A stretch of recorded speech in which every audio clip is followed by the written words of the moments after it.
بسم اللہ الرحمن الرحیم۔ السلام علیکم viewers, welcome to my channel.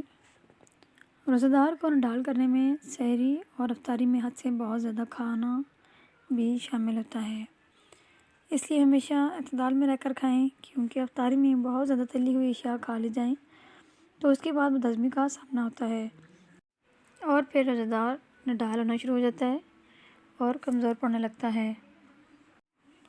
کوشش کریں کہ سحری میں ہمیشہ تھوڑا جلدی اٹھیں، وقت کو اپنے ہاتھ میں رکھیں اور سحری میں زیادہ مسالے اور مردن غذائیں مت کھائیں، کیونکہ اس سے سینے میں جلن اور بھی زیادہ ہونے لگتی ہے اور پورا دن روزہ دار کا بے چینی میں گزرتا ہے۔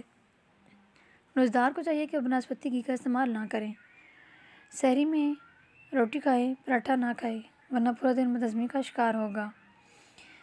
آپ تیل کا یا دیسی گھی کا بھی استعمال کر سکتے ہیں، مگر بہت تھوڑی مقدار میں۔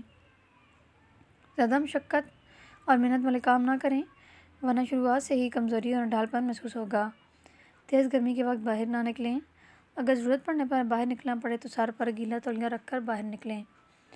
خواتین کپڑے دھونے والے کام افطاری کے بعد یا سحری سے پہلے ٹھنڈے موسم میں ہی کر لیں، تاکہ روزہ رکھ کر ان کو یہ تھکاوٹ والا کام نہ کرنا پڑے۔ بہت سارے لوگوں کی سحری چھوٹ جاتی ہے اور وہ بغیر سحری کے روزہ رکھتے ہیں، جس کی وجہ سے پورا دن وہ نڈال اور کمزور محسوس کرتے ہیں۔ اس لیے ہمیشہ کوشش کریں کہ سحری کر کے ہی روزہ رکھیں۔ افطار کے بعد 1 کپ چائے پینا کافی ہے، لیکن بہت سارے لوگ بہت زیادہ چائے کا استعمال کرتے ہیں، جس کی وجہ سے وہ رات کا کھانا یا سحر کی غذا چھوڑ دیتے ہیں اور روزے کی حالت میں پورا دن کمزوری محسوس کرتے ہیں، اور زیادہ چائے پینے سے پیاس کی شدت بھی بڑھ جاتی ہے۔ ناظرین کرام، سحری میں حد سے زیادہ کھا پی لینا بھی انسان کو کمزور اور نڈال کر دیتا ہے۔ سحری میں وزن کم کرنے والی ڈرنک پینے سے بھی اگلا پورا دن روزے کی حالت میں ویکنس محسوس ہوتی ہے، کیونکہ وزن کم کرنے والا شربت انسان کو اندر ہی اندر سے کمزور بنا دیتا ہے۔ روزے کی حالت میں بہت زیادہ ورزش بھی نہیں کرنی چاہیے، کیونکہ بہت زیادہ ورزش روزہ دار کو نڈال کر دیتی ہے۔ آرام کے بغیر کام کرنے سے بھی روزہ دار بہت زیادہ اندر سے کمزور ہو جاتا ہے۔ مرد حضرات، خاص کر جو دکاندار مرد حضرات ہیں، رمضان میں ان کو آرام کرنے کا بالکل بھی وقت نہیں ملتا، جس کے باعث وہ بہت زیادہ کمزور اور نڈال ہو جاتے ہیں۔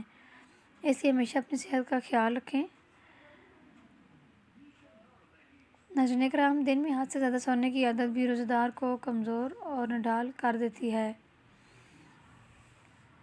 پورا دن سو کر گزارنا روزہ نہیں ہوتا، بلکہ فاقہ کہلاتا ہے۔ اس لیے 5 وقت کی نماز اور قرآن شریف ضرور پڑھا کریں۔ اللہ تعالیٰ ہم سب کو ماہ رمضان کے پورے روزے رکھنے کی توفیق عطا فرمائے، آمین ثم آمین۔ امید کرتی ہوں آپ کو میری آج کی ویڈیوز اور یہ ٹپس پسند آئی ہوں گی۔ پلیز میں یاد رکھیے گا، ویڈیو کو لائک کرنا مت بھولیے، چینل کو ضرور سبسکرائب کر دیں۔ تھینکس فار واچنگ، اللہ حافظ۔